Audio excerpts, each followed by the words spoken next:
Hey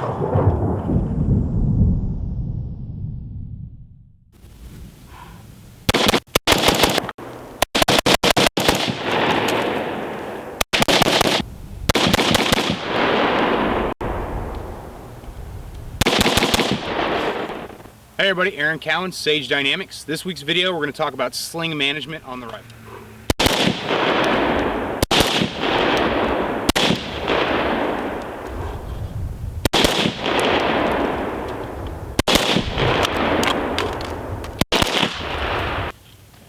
So sling management. First question out of the way. Single point or double point, 2-point? I prefer a 2-point sling. And the reason for that is this. There's no pendulum effect when I take my hands off the weapon. The rifle's not going to swing freely. It gives me more stability, more control of the gun anytime I need to cinch it down. Right now I've got the sling cinched all the way in. This is as tight as it will get to my body. The problem is I can get in the fight weapons very easily. What I can't do is transition to my other shoulder. There's just not enough room in it. Now I can make adjustments to give myself the play to do it, but what I recommend to people, what I tell my students is run that sling all the way out. What does that do? Well, it easily allows me to stay in the fight. If I need to transition to my other shoulder, say it's just a quick transition, I'm just coming around the corner and getting my peek, or a full transition, it's very easy to do with the sling run all the way out. It's not going to get in the way, it's not going to bind on me, it's not going to choke me, I'm not going to have to fuck with it in order to run it out in the fight and get it to my other shoulder. Another advantage, some people might think is a little counterintuitive, but I'll demonstrate it. If my sling is tightened all the way in, and I'm in the fight and I need to make a transition, and I drop the gun, if I'm drawing from my right hand, is that going to be in the draw path of my handgun? Quite possible. Not necessarily, but it is a possibility. I've seen it a lot. I've seen it enough in classes to say, more often than not, the tighter the sling is to your body, the more likely it is going to encounter your weapon. Now, if I'm run all the way out, and I'm in the fight and I need to make a transition, does it clear my draw path? I'd say a little bit better because it's going to go more to the natural hanging point straight down between the hips. Now obviously I have an advantage. I'm what you call cross dominant. I shoot rifle right-handed, pistol left-handed. So the sling for me when it comes to transition is kind of irrelevant. It can be cinched all the way down, which I usually never do, or it can be run all the way out. So if I'm in the fight, bang, bang, bang, and I need to transition, it's always going to clear my draw path as soon as I get that barrel below my waist. All right, so people ask me, why would I need to transition from shoulder to shoulder? Well, most people are going to be right-handed. The majority of people watching this are going to be right-handed. So fighting from the left isn't going to be as natural for you if you've never done it.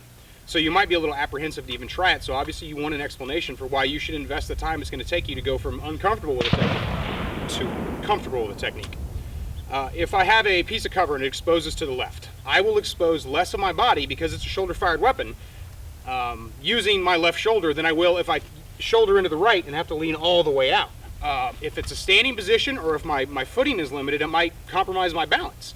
So transitioning over to the left shoulder lessens my lean and allows me to keep more of my body behind that piece of cover. Now you can transition in two different ways, really. You can do a speed transition if you're relatively sure you're only taking a peek or you're just going to take a few shots, or you can do a full transition and get back out there if you expect to need to fight from the left side of your body or the right side of your body, depending on which way you're transitioning, for an extended period of time. When it comes to a dedicated transition, we're actually going to switch the rifle and we're going to switch our primary and our support hands. One of the most common questions I get is what's the most efficient way to transition? My personal advice to you is do it with economy of movement. Whatever's comfortable, what allows constant control of the weapon, and whatever gets the rifle from this shoulder to this shoulder or this shoulder to this shoulder as fast as humanly possible once you build the proficiency. There are techniques. My personal feeling on the techniques is they're going to be user dependent, so it's better to just kind of explore this yourself as long as you're following some basic guidelines. Should you switch support hand to primary hand to support hand? It doesn't really matter because the gun is out of play during the transition. Now, I can do this and the gun's still in the fight, but the second I switch hands, the gun is out of the fight. So whichever hand you move first is kind of irrelevant. My suggestion is as you carry over, whichever one's comfortable. Right now, I have really good control of the weapon. I can keep it pointed at my threat. I can transition up to here. I can move my other hand back, and I'm right back on the fire controls.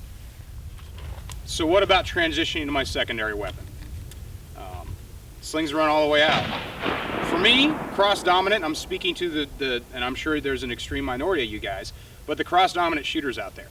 I'm on the gun goes down, I have a malfunction, my threat's within 15 yards or whatever your personal transition distance is.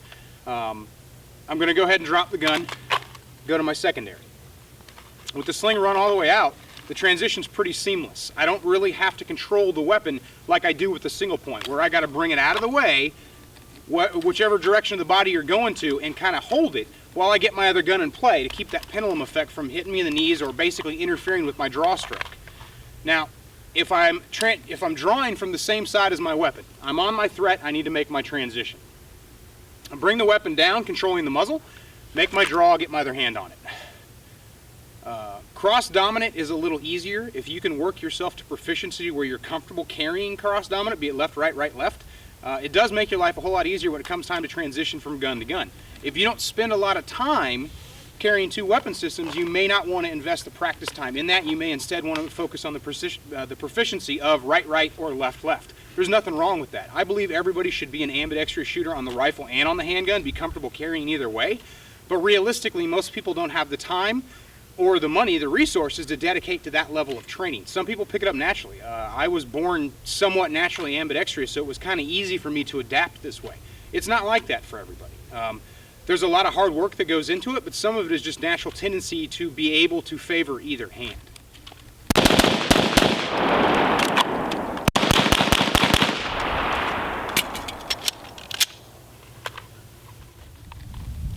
Now, if you are a shooter that favors a single point sling, put it on, put the rifle on, walk around your house for an hour. See how you feel about it when you're using your hands to do other tasks, and that rifle, the management of the rifle is a little looser than it would be with a 2-point sling. I'm not saying single point slings are wrong. I'm saying I don't like them. I don't like them at all. My personal experiences, working as a contractor doing convoy security and law enforcement, and briefly in the military when single points were an option, I found them to be annoying and not efficient. They make certain sense on certain weapon systems. Your shorter barrel rifles, your SBRs, your submachine guns, they make a little bit more sense because there's not as much gun to move around. But most people are going to have a 16, 18-inch gun, especially on shotguns, obviously. So the 2-point, to me, makes a lot more sense, especially when we talk about a secondary weapon. But even only using the rifle as your only weapon, as your primary weapon, you're going to need your hands for a lot of things, and you might need both of them. So having the ability to cinch the rifle down without using any kind of retention system on your belt or on your kit makes a lot more sense. Obviously, sling management is going to be personal preference, how you do it, but if you're using a 2-point sling, I highly recommend the only time you cinch it down is when you're going to use both hands for an extended period of time. Any other time, run that sling all the way out, it gives you a lot more options. I'm Aaron Cowan with Stage Dynamics, train accordingly.